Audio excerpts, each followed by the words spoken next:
वालेकुम स्टूडेंट्स, मैं हूं एहसान और आप लोग देख रहे हैं डीप कॉन्सेप्ट्स इन बायोलॉजी का चैनल। और हमने सीरीज स्टार्ट की हुई है एग्जाम प्रिपरेशन के हवाले से, जिसमें हमने एमसीक्यू डिस्कस करने हैं, जिसमें हमने शॉर्ट क्वेश्चन डिस्कस करने हैं और जिसमें हमने लॉन्ग क्वेश्चन जो इंपॉर्टेंट क्वेश्चन है वो डिस्कस करने हैं एग्जाम के पॉइंट ऑफ व्यू से। तो बड़ी इंपॉर्टेंट सीरीज है। पहले हम इसके एक लेक्चर रिकॉर्ड करा चुके हैं जिसमें हमने 17 एमसीक्यूज सॉल्व किए थे। जो पास्ट पेपर था फेडरल बोर्ड का 2021 वाला, उसमें हमने देखा था कि किस तरह के एमसीक्यूज आते हैं और कैसे कैसे उनके राइट आंसर कैसे चूज करने हैं और कौन कौन से उसके राइट आंसर्स हैं। आज जो हमारा पेपर है वो पेपर है हमारे पास जो लास्ट ईयर हमारे पास फेडरल बोर्ड का पेपर हुआ था, कौन सा HSSC 1 का फर्स्ट ईयर का जो बायोलॉजी का पेपर हुआ था लास्ट ईयर 2022 में। तो वो हमारे पास उसमें किस तरह के एमसीक्यू से किस तरह के क्वेश्चन है, ये सीरीज काफ़ी इंपॉर्टेंट है एग्जाम के पॉइंट ऑफ व्यू से। तो साथ साथ बनिए रहिएगा। और अपने मैं आपको बार बार कहता हूँ कि कोई कॉपी कोई नोट्स कुछ उठा ले और साथ में जो यहाँ पे एमसीक्यूज हम डिस्कस कर रहे हैं इसको एक जगह लिखते जाएं, ताकि फिर पेपर के करीब आपको एक ही बार उसको पढ़ ले तो एमसीक्यूज आपके रिवाइज भी, इसी तरह शॉर्ट क्वेश्चन भी होते हैं, इसी तरह लॉन्ग क्वेश्चन भी होते हैं। हम कोशिश करेंगे कि जो लॉन्ग क्वेश्चन ज़्यादा इंपॉर्टेंट है उनको भी डिस्कस करेंगे, जो शॉर्ट क्वेश्चन ज़्यादा शॉर्ट क्वेश्चन तो पूरे चैप्टर पूरी बुक में से आते हैं तो बहुत इंपॉर्टेंट है। और आपका 42 नंबर का जो पेपर का सेक्शन होता है वो आपका शॉर्ट क्वेश्चन पे डिपेंड करता है। तो अगर तुम लोगों ने एमसीक्यूज और शॉर्ट क्वेश्चन सही से तैयार कर ली तो तुम लोगों की लॉन्ग क्वेश्चन जो है वो ऑटोमेटिकली तैयार हो जाएंगे। 26 नंबर के होते हैं, 13 में से 11-12 नंबर आ ही जाते हैं अगर आप लोगों के एमसीक्यूज और शॉर्ट क्वेश्चंस के हवाले से जो कॉन्सेप्ट्स वो प्रॉपर हो। बायोलॉजी में कॉन्सेप्ट जो है बड़ी इंपॉर्टेंट चीज़ है कि किस तरह के ट्रिकी क्वेश्चन होते हैं, हमने लास्ट पार्ट में भी डिस्कस किया था। और आज हम कोशिश करेंगे कि ज़्यादा उसकी डिटेल में ना जाए, क्योंकि लेक्चर हमारा बहुत लंबा हो जाता है। पिछली बार जो हम पेपर 2021 के एमसीक्यूज ही डिस्कस कर रहे थे और 17 एमसीक्यूज पे तकरीबन हमारा 1 घंटा लग गया था। तो इस बार हम कोशिश करेंगे कि ये जो पेपर है इसमें ज़्यादा डीप जाने की ज़रूरत नहीं है, बस जो कॉन्सेप्ट्स हैं, क्योंकि इस वक्त रिवीजन का टाइम है, तकरीबन सब बच्चों ने वो चीज़ें कहीं ना कहीं पढ़ी होती हैं, बस उसको रिवाइज करना होता है। तो जो चीज़ मुश्किल है या जिस तरह से उसको एक्सप्लेन करने वो इंशाल्लाह हम करेंगे। और साथ में अभी शुरू करते हैं हम क्या जो पेपर है एमसीक्यूज 2022 में जो आए थे आपके फेडरल बोर्ड में। और ये जो वर्जन नंबर है पेपर को 7101 है। 2 वर्जन 2 ग्रुप्स में आते हैं, एक मेरे पास 3101 था और एक 7101 है। तो आज हम 7101 वाला जो पोर्शन है जो ग्रुप 2 है, मेरे ख्याल से सेकंड टाइम जो पेपर फेडरल बोर्ड का था वो हम डिस्कस करेंगे और इंशाल्लाह इसके अगले लेक्चर में हम फिर फर्स्ट टाइम वाला जो है वो डिस्कस करेंगे। तो शुरू करते हैं। सबसे पहला जो हमारे पास क्वेश्चन है, सबसे पहला क्वेश्चन है हमारे पास वही एमसीक्यूज वाला है। सेक्शन ए है, सेक्शन ए है कंपलसरी होता है, इसमें किसी पार्ट को आप छोड़ नहीं सकते। उसके सारे पार्ट्स जो हैं, इसके जितने भी क्वेश्चन हैं उनको आपने आंसर करने हैं और आंसर क्या करना है, जो करेक्ट ऑप्शन है उसको सर्कल करना है। ठीक है, वो जो A B C D होते हैं उसके नीचे सर्कल्स बने होते हैं, बड़े इंपॉर्टेंट है। इसमें बच्चे गलती कर जाते हैं तो वो सर्कुलेट करने चीज़ों को। तो यहाँ पर जो हमारे पास सबसे पहला क्वेश्चन है कि the DNA is present in.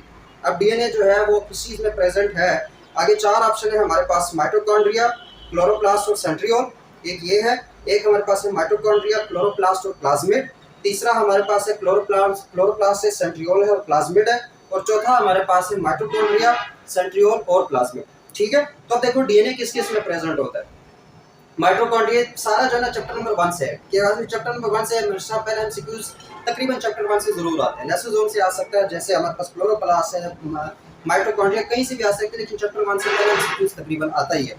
तो यहाँ पर क्या है कि डीएनए जो है वो किस में प्रेजेंट होगा। माइटोकॉन्ड्रिया में तो है, पहले ऑप्शन को अगर हम देखें माइटोकॉन्ड्रिया में भी है, क्लोरोप्लास्ट में भी है, लेकिन सेंट्रियोल में डीएनए नहीं होता। सेंट्रियोल से एनिमल सेल्स में होते हैं, प्लांट सेल्स में भी होते भी नहीं है, लेकिन उनमें डीएनए का कोई कॉन्सेप्ट नहीं है। ठीक है, दूसरा ऑप्शन है माइटोकॉन्ड्रिया में होता है। ठीक है, इनका अपना जो डीएनए है वो प्रेजेंट है, माइटोकॉन्ड्रियल डीएनए जो है।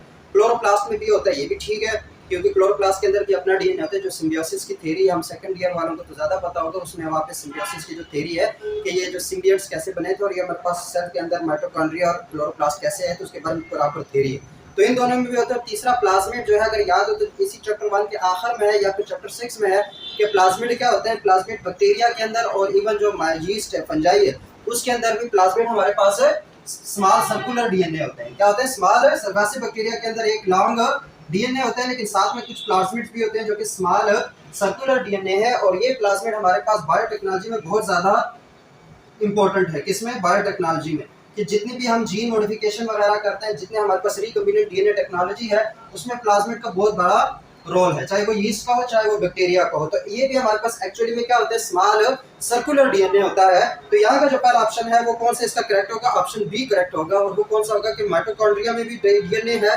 क्लोरोप्लास्ट में भी डीएनए है और प्लाज्मिड में भी डीएनए है। ठीक हो गया। दूसरा है हमारे पास which one of the following is mismatched. जो हमारे पास ये सेकंड चैप्टर से है कि कौन सा जो हमारे पास मिसमैच्ड है। अपनी प्रोटीन की बात कर रहे हैं, पहली प्रोटीन है केराटिन, जो कि नेल्स के साथ उसकी रिलेशन है, दूसरा हमारे पास कैसीन है और क्लॉटिन के साथ रिलेशन बताया हुआ है, तीसरा हमारे पास हिस्टोन है और डीएनए के साथ रिलेशन बताया हुआ है, चौथा हमारे पास हीमोग्लोबिन है जिसका रेड ब्लड सेल्स या आरबीसी के साथ रिलेशन बताया हुआ है। तो देखिए इसमें से मिसमैच कौन है। केराटिन तो हमें पता है कि हमारे पास नेल्स में होता है, हमारे हेयर में होता है, इस तरह के जो हमारे पास डेड सेल्स होते हैं उनमें हमारे पास केराटिन हो सकता है। तो केराटिन और नेल्स का तो प्रॉपर मैच है, इसमें कोई मसला नहीं। अगर हम देखें हिस्टोन, तीसरे वाले को देखें हिस्टोन और डीएनए, तो डीएनए के अंदर जो प्रोटीन जिसके अंदर रैप अप हुआ होता है डीएनए, तो वो हमारे पास क्या हिस्टोन प्रोटीन होता है, ऐसे हिस्टोन प्रोटीन और उसके ऊपर डीएनए रैप अप हुआ होता है, मतलब उसके अंदर लिपटा होता है, इसके अंदर ये हिस्टोन प्रोटीन है और ऊपर उसके डीएनए होता है। तो हिस्टोन के साथ जो है ना डीएनए, ये भी प्रॉपर मैच है। हीमोग्लोबिन आरबीसी है, हीमोग्लोबिन हम क्या कहते हैं, हीमोग्लोबिन होता है हमारे पास ब्लड में, और ब्लड में कहां पर, रेड ब्लड सेल्स में, जो कि कैरी कर रहा होता है हमारे पास ऑक्सीजन और कार्बन डाइऑक्साइड को। तो ये भी मैच है। कैसीन जो है, अब कैसीन हमारे पास प्रोटीन है, ठीक है, लेकिन इसका क्लॉटिंग में कोई रोल नहीं है। कैसीन हमारे पास हमने चैप्टर 2 में पढ़ा था, कैसीन हमारे पास किस में होता है, मिल्क में होता है, किस में होता है, मिल्क में होता है, जबकि क्लॉटिंग फैक्टर हमारे पास होता है लेकिन वो फिब्रिनोजिन होता है, फिब्रिनोजिन। तो हमारे पास ये वाला जो ऑप्शन बी है कैसीन एंड क्लॉटिंग, ये मिसमैच्ड है, ये गलत मैच हुआ है कि कैसीन के साथ मिल्क आता है, कैसीन के साथ क्लॉटिंग नहीं आती। क्लॉटिंग किसके साथ मैच करेगी, फिब्रिनोजिन के साथ, वो भी प्रोटीन है, लेकिन फिब्रिनोजिन के साथ क्या हमारे पास क्लॉटिंग होगा, कैसीन मिल्क के साथ है। तो कैसीन का क्लॉटिंग से कोई लेना देना नहीं है। तो ये हमारे पास सेकंड जो एमसीक्यू, उसका राइट आंसर क्या है, कैसीन एंड क्लॉटिंग। के which one of the following is mismatched, इसमें कैसीन और क्लॉटिंग ये हमारे पास जो है वो मिसमैच। इन चीजों को देखो जो दरमियान में हाइपर बनाया होता है कि ये प्रोटीन है और ये इसके साथ उसका प्रॉपर फंक्शन है या उस चीज से रिलेटेड है, तो जो रिलेशन है वो हमारे पास किसका गलत है, कैसीन और क्लॉटिंग का।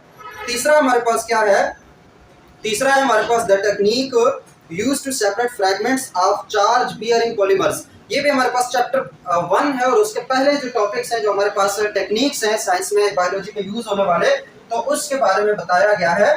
तो देखते हैं कि इसका राइट आंसर क्या है। पहले इसको मैं थोड़ा सा साफ कर लूं, ठीक हो गया। क्या है हमारे पास कि the technique used to separate fragments of charge bearing polymers. अब कौन सी टेक्निक जो है जो चार्ज बियरिंग पॉलीमर्स है उनको अलग करने के लिए यूज होती है, उनको सेपरेट करने के लिए यूज होती है। पहले हमारे पास सेंट्रीफ्यूगेशन है। सेंट्रीफ्यूगेशन हमारा चार्ज से कोई लेना देना नहीं होता, वो हमारे पास मैथ पे डिपेंड करते हैं कि जो चीज़ भारी होती है वो पहले सेंट्रीफ्यूज हो जाएगी, जो कम भारी है वो बाद में सेंट्रीफ्यूज हो जाएगी, मैथ पे डिपेंडेंट है, तो उसका चार्ज से कोई लेना देना नहीं। क्रोमेटोग्राफी है, क्रोमेटोग्राफी हमारे पास प्रोटीन की सेपरेशन थी। इसमें हम क्या सकते हैं कि जो डिफरेंट उसके मैथ के बेस पे, शेप के बेस पे, काफ़ी सारी चीज़ों के बेस पे इसकी सेपरेशन की जाती है, लेकिन चार्ज के लिए स्पेसिफिक नहीं है। इलेक्ट्रोफोरेसिस जो है वो हमने बात की थी कि ये चार्ज के लिए स्पेसिफिक है, क्योंकि इलेक्ट्रोफोरेसिस में हमने कहा था कि एक चैम्बर होता है जिसमें वाल्स बना दी जाती है और इन वाल्स पे वो एक तरफ से पॉजिटिव और दूसरे तरफ से नेगेटिव चार्ज दिया जाता है इलेक्ट्रोड की फॉर्म में। फिर उसकी चीज़ हम सैंपल रन करते हैं, तो अगर पॉजिटिव होगा तो वो नेगेटिव की तरफ रन करेगा और अगर नेगेटिव होगा तो वो पॉजिटिव की तरफ रन करेगा। तो ये जो इलेक्ट्रोफोरेसिस की टेक्निक है वो चीज़ों को सेपरेट करती है on the basis of charge, on the basis of charge. जैसे हमारे प्रोटीन है वो तकरीबन पॉजिटिव होते हैं तो नेगेटिव एंड की तरफ जाते हैं, लेकिन अगर हम डीएनए को सेपरेट कर रहे हैं तो डीएनए पे फॉस्फेट ग्रुप होता है, उसकी वजह से वो थोड़ा सा नेगेटिव चार्ज वाला होता है, तो वो फिर पॉजिटिव एंड की तरफ वो दौड़ता है। फिर वो जितना जल्दी भागेगा उसका मतलब कि उसमें मैस कम है, जिसका मैस ज्यादा होगा वो जल्दी नहीं भागेगा। लेकिन बेसिक टेक्निक क्या है, चार्ज बेस्ड जो हमारे पास पॉलीमर्स है उनको सेपरेट करने के लिए क्या यूज करते हैं, इलेक्ट्रोफोरेसिस। तो इसका जो राइट आंसर है वो हमारे पास इलेक्ट्रोफोरेसिस है। चौथा हमारे पास स्पेक्ट्रोफोटोमेट्री, वो लाइट के बेस पे है, उसके चीजों से लेना देना ही नहीं है। तो हमारे पास क्या तीसरे का एग्जैक्ट आंसर क्या हुआ, electrophoresis. Charge bearing polymers electrophoresis है, और जो हमारे पास centrifugation mass bearing polymers, chromatography हमारे पास शेप बेस भी होती है, मास बेस भी होती है, लेकिन ये प्रोटीन्स वगैरह उन चीज़ों को सेपरेट करने के लिए यूज होता है। उसके बाद नंबर 4 है all of the following cells are part of embryo sac except. ये बड़ा इंपॉर्टेंट क्वेश्चन है और ये आपके इवन उसमें से आया हुआ जो प्लांट्स वाला चैप्टर है जिसमें वो काफ़ी साइकिल्स है, cycle of angiosperm, cycle of fungi, जो वो वाला चैप्टर है वहाँ से उठाया गया एम्ब्रियो सैक के रिलेटेड। और ये फिगर में तो प्रॉपर उसकी वो फिगर से ही उठाया गया, जो लाइफ साइकिल ऑफ एंजियोस्पर्म्स है उसमें से ये क्वेश्चन उठाया गया कि all of the following cells are part of embryo sac. अब एम्ब्रियो सैक को पहले समझो कि एम्ब्रियो सैक क्या है। अगर तुम लोग थोड़ा सा रिकॉल करो, वैसे भी तुम लोग पेपर की तैयारी कर रहे हो, जब हम लाइफ साइकिल ऑफ एंजियोस्पर्म्स देख रहे थे, कौन सा देख रहे थे, लाइफ साइकिल ऑफ एंजियोस्पर्म्स। तो लाइफ साइकिल ऑफ एंजियोस्पर्म्स में एंजियोस्पर्म्स का दूसरा नाम क्या था, फ्लावरिंग प्लांट्स। ये जो फूलदार पौधे होते हैं उनका जब लाइफ साइकिल आप देख रहे थे तो हमने कहा था कि जो स्पोरोफाइट है, क्या है हमारे पास है स्पोरोफाइट, उसका डिप्लॉयड होता है, क्या होता है डिप्लॉयड होता है, इंडिपेंडेंट होता है, मतलब बहुत हैवी टाइप होता है जो हमें दिख रहा होता है। और एक हमारे पास होता है गेमिटोफाइट, गेमिटोफाइट हमारे पास क्या होता है हैप्लॉइड होता है। ठीक है, ये दिख रहा है और ये दिख रहा है लाइफ साइकिल की मैं बता रहा हूँ। तो यहाँ पर हमने एक ओव्यूल लिया था, एक ओव्यूल था और एक हमारे पास एंथर था। एक हमारे पास क्या था, एंथर में प्रॉपर सर्कल ही ड्रा करा। एंथर से हमारे पास बने थे ग्रेन्स, पोलन ग्रेन्स, और ओव्यूल से हमारे पास मेगा स्पोरोफाइट बना था, gametophyte sorry, mega gametophyte integument से जो बना था। याद इस तरह का वो स्ट्रक्चर था जिसके अंदर एक एग पड़ा हुआ था, वो प्रॉपर उसमें एक सेल पड़ा हुआ था, सेल की फिर पहले मियोसिस थी, फिर उसके बाद माइटोसिस हुई और एक 8 सेल वाला एक हमारे पास स्ट्रक्चर बना था जिसको हमने मेगा गेमिटोफाइट कहा था। और ये मेगा गेमिटोफाइट का दूसरा नाम ही क्या है हमारे पास, एम्ब्रियो सेल। दूसरा नाम इसका क्या हमारे पास, एम्ब्रियो सेल। अगर इसको ड्रा करें तो इस टाइप का कुछ था। ठीक है, यहाँ पे एक सुराख था जिसको माइक्रोपाइल बोल रहे थे, जैसे बाद में पोलन ट्यूब ने एंटर होना है। और यहाँ पर इस तरह का स्ट्रक्चर था, 3 सेल जो है वो इधर थे, 2 सेल्स इधर थे, बीच में एक सेल था और 2 सेल्स इधर थे। ये स्ट्रक्चर याद आ रहा है जो एम्ब्रियो सैक था। 3 ये सेल्स थे, ठीक है, 3 सेल मतलब पहले तो ये हमारे पास न्यूक्लियाई थे, बाद में सेल में डेवलप हो जाते हैं। 3 ये सेल्स है, 2 ये सेल्स हैं और 3 ये सेल्स है। ठीक है, अब इसमें से ये हमने कहा था कि ये क्या है हमारे पास एंटीपोडल है। ठीक है, जिसका कोई खास काम नहीं होता, बाद में इसमें डिसऑर्गेनाइज हो जाता, खत्म हो जाना। ये जो 2 है ये हमारे पास सिनर्जिड्स है। क्या था हमारे पास, सिनर्जिड्स। बीच में इनका एग होता है जिसको फीमेल गेमिटोफाइट भी कहते थे, फीमेल गेमिटोफाइट। ठीक है, और ये बीच में 2 सेल्स थे। अब ये वाला याद आ रहा है कि ये कहाँ पे था, ये पोलर न्यूक्लियर थी। क्या थे, पोलर न्यूक्लियर। ये बड़ा इंपॉर्टेंट है और ये लॉन्ग क्वेश्चन के एतबार से जो लाइफ साइकिल ऑफ एंजियोस्पर्म है बहुत इंपॉर्टेंट है, बार बार आता है, हर दूसरे तीसरे साल रिपीट हो रहा था। एक लाइफ साइकिल ऑफ एंजियोस्पर्म और एक जो हार्ट का स्ट्रक्चर है दिल का, तो ये चीज याद आ गई, इसको एम्ब्रियो सैक बोल रहे थे। ठीक है, अब हम जाते हैं किस पे, ये बाद में याद है ना कि यहाँ से पोलर ट्यूब इंटर होता है, एक एग के साथ स्पर्म रिएक्ट करते हैं और एक हमारे पास पोलर न्यूक्लियर के साथ रिएक्ट करते हैं। ये दोनों मिलकर फ्यूजन न्यूक्लियस बनाते हैं। क्या बनाते हैं, फ्यूजन न्यूक्लियस। इनके साथ एक एग स्पर्म आते हैं, एक एग स्पर्म इनके साथ आते हैं, इसके साथ स्पर्म मिलके एग के साथ जाइगोट बना देते हैं और इसके साथ स्पर्म मिलके एंडोस्पर्म बना देते हैं। और इस फर्टिलाइजेशन को हम कहते हैं डबल फर्टिलाइजेशन, जो कि सिर्फ और सिर्फ किसमें होती है, फ्लावरिंग प्लांट्स में होती है या फिर एंजियोस्पर्म्स में होती है। तो ये वहां से पूछा जा रहा है। तो अब इस चीज को अगर रिकॉल हो गया तो अब देखो कि क्वेश्चन क्या पूछ रहे हैं। क्वेश्चन पूछ रहे हैं कि all of the following cells are part of embryo sac. जितने भी मतलब ऑप्शन होंगे उसमें कहते हैं वो सारे हमारे पास एम्ब्रियो सैक के ही पार्ट हैं, एक्सेप्ट किसके अलावा, पहला हमारे पास मेल गेमिटोफाइट, दूसरा सिनर्जिड्स है, तीसरा एंटीपोडल है और चौथा फीमेल गेमिटोफाइट है। तो अगर एम्ब्रियो सैक मैंने बता दिया ना, एम्ब्रियो सैक में सिनर्जिड्स भी थे, उसके साथ एक्स सेल भी था जिसको फीमेल गेमिटोफाइट कह रहे थे, और इसमें एंटीपोडल्स भी है। तो ये तीनों तो एम्ब्रियो सैक का पार्ट है। लेकिन मेल जो गेमिटोफाइट है, जो ऑप्शन नंबर 1 है मेल गेमिटोफाइट, वो एम्ब्रियो सैक का नहीं है। वो हमारे पास माइक्रो जो हमारे पास गेमिटोफाइट था या माइक्रोस्पोर था, उससे जो हमारे पोलन ट्यूब बनेगी, जो हमारे पास ट्यूब न्यूक्लियस होगा, वो सारे जो चीज है वो हमारे पास असल में मेल गेमिटोफाइट थी। इस तरह के जो ग्रेन्स है, पोलन ट्यूब बनेगी जिसके अंदर स्पर्म्स होंगे और ट्यूब न्यूक्लियस होगा, और ये बाद में माइक्रोपाइल के थ्रू इंटर होगा किसमें, ओव्यूल में, और फर्टिलाइजेशन होगी। तो इसमें सिर्फ जो मेल गेमिटोफाइट है वो एम्ब्रियो सैक का पार्ट नहीं है, जबकि एंटीपोडल, सिनर्जिड्स और एग या फीमेल गेमिटोफाइट जो है वो एम्ब्रियो सैक का पार्ट है। तो ऑप्शन नंबर जो क्वेश्चन नंबर 4 है उसका राइट आंसर क्या बनेगा हमारे पास, मेल जो गेमीट है वो एम्ब्रियो सैक का पार्ट नहीं होता। Option A is correct. बात है हमारे पास नेक्स्ट जो है वो क्वेश्चन नंबर 4 है। क्वेश्चन नंबर 4 क्या है, सॉरी क्वेश्चन नंबर 5 है कि which of the following is not electron accepted during cyclic photophosphorilation। ठीक है, बहुत ही इंपॉर्टेंट क्वेश्चन है, चैप्टर नंबर 4 से है। याद करो, ये चीज हमने काफी डिटेल में डिस्कस की थी कि साइक्लिक फोटोफॉस्फोरिलेशन और एसाइक्लिक फोटोफॉस्फोरिलेशन में क्या फर्क है फोटोसिंथेसिस के दौरान, ठीक है, लाइट डिपेंडेंट रिएक्शंस के दौरान। तो वहां से उन्होंने क्वेश्चन पूछा हुआ है, और क्वेश्चन पूछने से पहले साइक्लिक और एसाइक्लिक का थोड़ा सा देखो कि जब फोटो सिस्टम 2 से इलेक्ट्रॉन गए प्राइमरी इलेक्ट्रॉन एक्सेप्टर के पास, और वहां से फिर एक सीरीज से PS1 के पास है, फिर यहाँ से उठे और यहाँ से NADPH बन गई थी। ठीक है, वैसे रिकॉल दे रहा हूँ कि हमारे पास साइक्लिक था जिसे जी स्कीम बोल रहे थे। ठीक हो गया, तो इसमें ये साइटोक्रोम बीच में आते थे, यहाँ पे प्लास्टोक्विनोन वगैरह, तो प्लास्टोक्विनोन जो था वो था, यहाँ पे फिर साइटोक्रोम थे, प्लास्टोसियानिन था, उसके बाद ये फेरोडॉक्सिन है यहाँ पे प्राइमरी इलेक्ट्रॉन एक्सेप्टर जो है फोटो सिस्टम 2 वाला वो था। ठीक है। तो यहाँ से इलेक्ट्रॉन निकले और ये सारा साइक्लिक में है। एसाइक्लिक हमने कब कहा था? एसाइक्लिक हमने कहा था कि जब आपके पास NADPH तो हो पौधे के पास, प्लांट के पास, लेकिन उनको ATP की एकदम से ज्यादा जरूरत पड़ जाए तो वो क्या करते हैं, वो फिर रेडॉक्सिन के बाद जो इलेक्ट्रॉन है वो NADP के बजाय जंप आउट कर देते हैं साइटोक्रोम के पास, और यहाँ से फिर एक साइकिल जो है वो स्टार्ट हो जाता है क्योंकि यहाँ पे ATP बन रही थी। ठीक है, ऐसे ही हमने कहा था कि ये साइक्लिक फोटोफॉस्फोरिलेशन है। तो वो कह रहे हैं कि all of the following sales which of the following is not electron acceptor during cyclic photophosphorylation. Cyclic photophosphorylation के दौरान कौन सा इनमें इलेक्ट्रॉन को एक्सेप्ट नहीं करेगा? साइटोक्रोम, वो तो साइक्लिक में कर रहे थे, फेरेडॉक्सिन के बाद साइटोक्रोम के पास ही तो इलेक्ट्रॉन आ रहा था, तो वो तो एक्सेप्टर है। फेरेडॉक्सिन वो भी एक्सेप्टर है क्योंकि प्राइमरी इलेक्ट्रॉन एक्सेप्टर के बाद फेरेडॉक्सिन के पास आए थे इलेक्ट्रॉन, फिर इलेक्ट्रॉन गए थे साइटोक्रोम के पास, तो फेरेडॉक्सिन भी एक्सेप्ट कर रहा था। प्लास्टोसियानिन यहाँ पे होता है तो ये तो कर रहा है, चाहे वो साइक्लिक में हो या एसाइक्लिक हो, दोनों में इलेक्ट्रॉन एक्सेप्टर है। जो NADP है वो साइक्लिक में इन्वॉल्व नहीं होता क्योंकि NADP के बाद NADPH बन रहे थे। साइक्लिक में हमें NADPH की जरूरत ही नहीं है, तो NADP जो है वो इलेक्ट्रॉन को एक्सेप्ट नहीं करेगा। तो इनमें से जो राइट ऑप्शन इनका है वो NADP है कि साइक्लिक फोटोफॉस्फोरिलेशन में NADP को इलेक्ट्रॉन एक्सेप्ट नहीं कर रहा। उसके बाद क्वेश्चन नंबर 6 है। क्वेश्चन नंबर 6 हमारे पास फिर से प्लांट से रिलेटेड है, जिसमें उन्होंने एक क्या बनाया हुआ है, एक सिंपल सा एक स्ट्रक्चर है, एक शक्ल है, एक फिगर है जो कि उन्होंने उठाई हुई है, और वो कहते हैं कि ये ऑप्शन कौन सा जो है वो बेस्ट डिस्क्राइब कर रहा है इस फिगर को।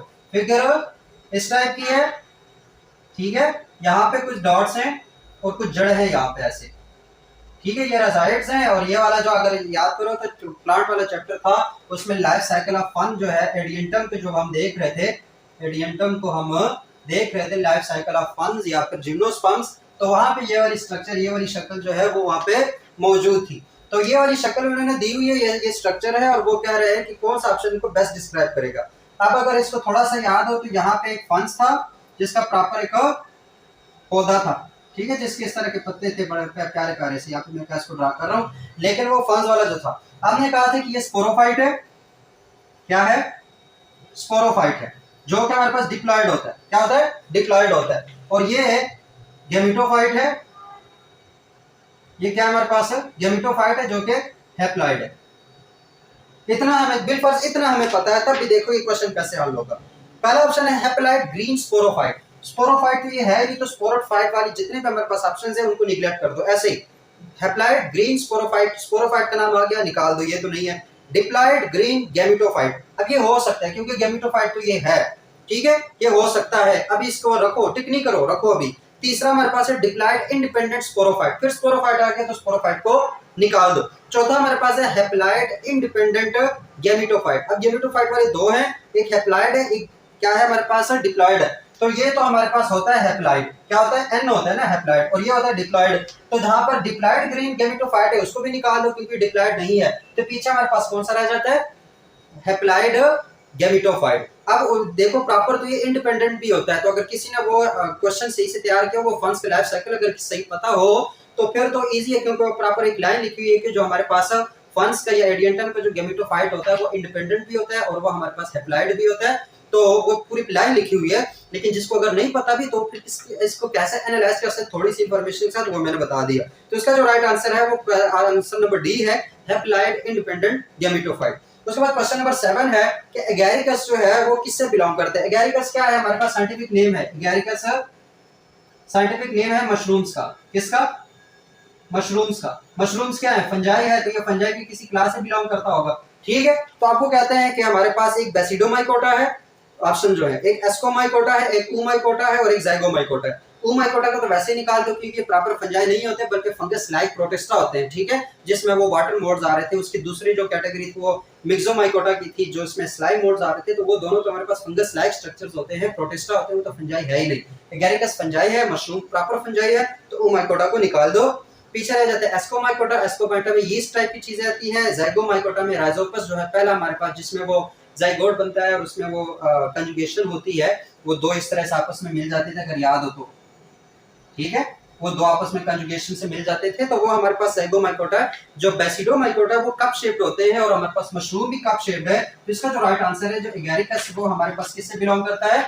बेसिडोमाइकोटा से। इसी तरह अगर पूछे कि यीस्ट किससे बिलोंग करते हैं तो वो एस्कोमाइकोटा है। अगर पूछे कि राइजोपस किससे बिलोंग करते हैं तो वो क्या है हमारे पास जाइगोमाइकोटा है। और अगर पूछे कि हमारे पास वाटर मोल्ड किससे बिलोंग करते हैं तो हमारे पास ओमाइकोटा है। इसी तरीके से स्लाइम मोल्ड किससे बिलोंग करते हैं तो हमारे पास मिक्सोमाइकोटा। ये एग्जांपल जो है ये प्रॉपर एग्जांपल जो है याद रखो कि किस क्लास की कौन सी एग्जांपल है, इस क्वेश्चन आते रहते हैं। उसके बाद अगला क्वेश्चन है कि the expected relationship between enzyme concentration and rate of enzyme catalyse reaction. चार उन्होंने रिलेशनशिप बताई हुई है और उसमें कहते हैं कि rate of enzyme catalyse reaction और एंजाइम कंसंट्रेशन उसका सही वाला रिलेशनशिप क्या है। तो ये चैप्टर नंबर 3 से उठाया गया और अगर याद करो तो वहां पे ये बात लिखी हुई थी कि अगर एक तरफ हम रेट को डिफाइन करो एक तरफ एंजाइम कंसंट्रेशन को, यहाँ पे इंडिपेंडेंट क्वांटिटी आएगी एंजाइम कंसंट्रेशन, यहाँ पे जो इस पे डिपेंड कर रही होगी वो वाई एक्सिस पे होगी और वो रेट ऑफ कैटालाइज रिएक्शन है। ठीक है, हमने कहा था कि अगर सबस्ट्रेट की जो सप्लाई है वो अनलिमिटेड हो, क्या हो, अनलिमिटेड हो, तो एंजाइम कंसंट्रेशन और रेट डायरेक्ट रिलेशन में आता है। डायरेक्ट रिलेशन में कैसे कि जितने एंजाइम ज्यादा होंगे उतने ही रिएक्शन का रेट जो है कैटालाइज रिएक्शन का वो ज्यादा होगा अगर सबस्ट्रेट अनलिमिटेड हो। मतलब ये ऐसे जाएगा कि अगर 5 एंजाइम है तो उसी लिहाज से रेट ज्यादा होगा, अगर 10 एंजाइम है तो उसी लिहाज से रेट भी ज्यादा होगा, इसी तरह 15 एंजाइम है तो इसी लिहाज से रेट भी ज्यादा होगा। ठीक है, तो ये एंजाइम कंसंट्रेशन वाला रिलेशनशिप था। लेकिन कब, जब सबस्ट्रेट अनलिमिटेड हो। अगर सबस्ट्रेट लिमिट कर दिए तो फिर एक वक्त आएगा कि उसके बाद कंसंट्रेशन तुम एंजाइम की चाहे बढ़ाते जाओ, जब उनको कोई सबस्ट्रेट ही नहीं मिलेगा तो फिर रेट जो एंजाइम कैटालाइजेशन का रेट है उस पर क्या इफेक्ट पड़ेगा। तो हमारे पास एंजाइम कंसंट्रेशन डायरेक्ट रिलेशन के साथ होते हैं, किसके साथ, रेट के साथ, अगर सबस्ट्रेट अनलिमिटेड हो। अब जो यहाँ उन्होंने ऑप्शन दिए हुए हैं, देखो उन ऑप्शन में उन्होंने एक ये वाला ऑप्शन दिया हुआ है, ऑप्शन ए हमारे पास है इस तरह का, ये तो नहीं है। दूसरा हमारे पास है इस तरह का, ये भी नहीं है। तीसरा हमारे पास है इस तरह का, ये भी नहीं है। और चौथा हमारे पास है इस तरह का। तो ये वाला इसका राइट आंसर है क्योंकि ये इसका राइट आंसर बनता है। तो इसमें क्वेश्चन नंबर 8 का जो राइट आंसर है वो डी है कि एंजाइम कंसंट्रेशन और रेट का डायरेक्ट रिलेशन में होते हैं। उसके बाद क्वेश्चन नंबर 9 है एलर्जिक रिस्पॉन्सेज से रिलेटेड। तो एलर्जी इम्यूनिटी वाला चैप्टर है और तकरीबन आखिरी टॉपिक्स में से है कि जो एलर्जी है उसको कौन काज कर रहा होता है। एलर्जी जो है उसको कौन काज कर रहा होता है। तो allergic response is produced due to production of what, histamine, heparin, perforin या इंटरल्यूकिन। कि हमने उस वक्त भी बात की थी, इम्यूनिटी में बड़ा वाज़ेह लिखा हुआ है कि जो हिस्टामिन है वो एलर्जिक रिएक्शंस को काज करता है। तो यहाँ पर जो production, due to production of histamine जो है एलर्जिक रिस्पॉन्स होता है, इन्फ्लेमेशन वगैरह होती है, तो रेडनेस होती है, स्किन पे इफेक्ट पड़ता है, इन्फ्लेमेशन सूज जाता है, ब्लड वेसल्स पे इफेक्ट पड़ जाती है। ये सारा एलर्जिक रिस्पॉन्सेज होते हैं जीव के, जो कि किसकी वजह से होते हैं, हिस्टामिन की वजह से होते हैं। तो इसका राइट आंसर क्या है, हिस्टामिन की वजह से। हिस्टामिन इसका राइट आंसर है और इसी वजह से एंटी एलर्जिक ड्रग्स में ज्यादातर हम क्या देते हैं, एंटी हिस्टामिन ड्रग्स ही देते हैं। उसके बाद क्वेश्चन नंबर 10 है कि all of the following are coelomates accept.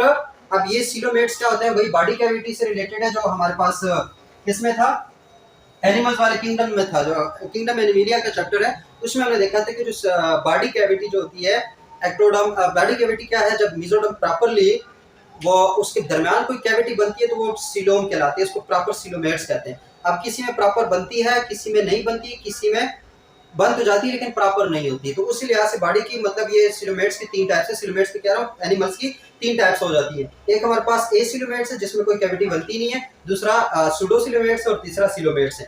तो यहाँ पर उन्होंने कहा कि जो इनमें से कौन सा जो है वो coelomate, all of the following are coelomates except, मतलब ये सारे सिलोमेट्स है किसके अलावा। पहला मोलस्का, मोलस्का ट्रू सिलोमेट में।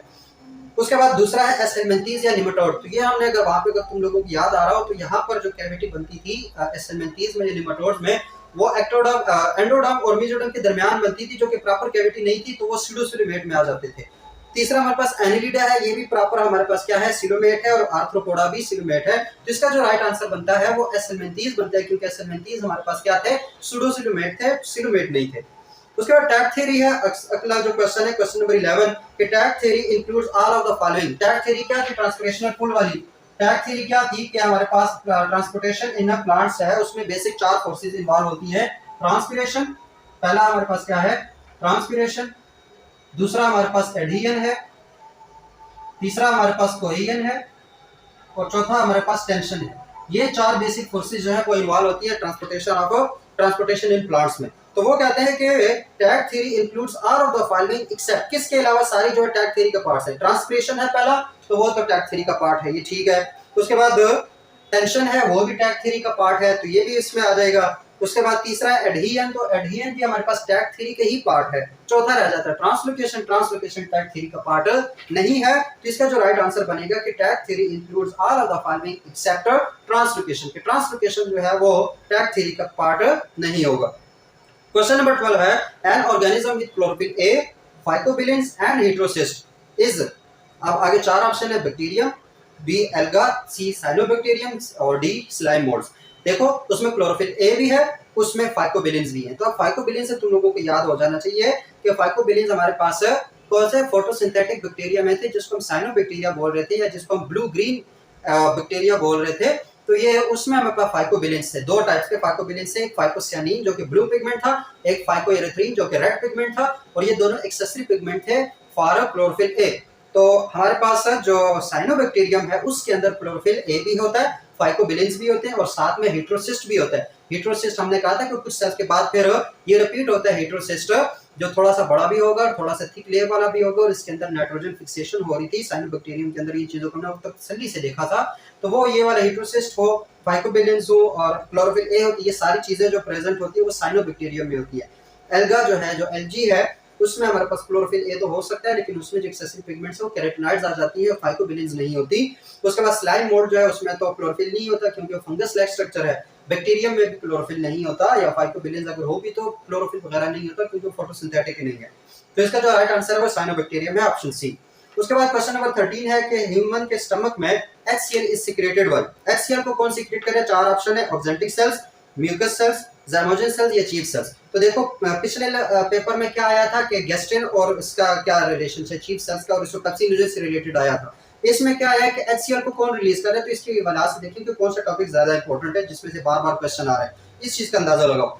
तो स्टमक का जो HCl है वो रिलीज कर रहे थे हमारे पास पैराइटल सेल्स जो थे, जो ऑक्जेंटिक सेल्स थे, वो हमारे पास किस चीज को रिलीज कर रहे थे, HCl को भी रिलीज कर रहे थे, और वो हमारे पास किसको, इंट्रिंसिक फैक्टर जो है उसको भी वो रिलीज कर रहे थे। तो ऑक्जेंटिक सेल इसका प्रॉपर ऑप्शन है, राइट ऑप्शन इसका ऑक्जेंटिक सेल्स है, कि जो हमारे पास हाइड्रोक्लोरिक एसिड को भी रिलीज कर रहा था और वो हमारे पास इंट्रिंसिक फैक्टर को भी रिलीज कर रहे थे। म्यूकस सेल्स जो है वो हमारा जिसको गॉबलेट सेल्स भी बोलते हैं, तो वो तो म्यूकस को रिलीज कर रहे थे। ज़ाइमोजन सेल्स और चीफ सेल्स दोनों एक ही सेल्स के दो नाम है, तो इन दोनों का काम क्या था, पेप्सिनोजन को रिलीज करना। तो इसका में प्रॉपर जो ऑप्शन है वो क्या, ऑक्जेंटिक सेल्स है, जो कि HCl को ह्यूमन स्टमक में रिलीज कर रहे थे।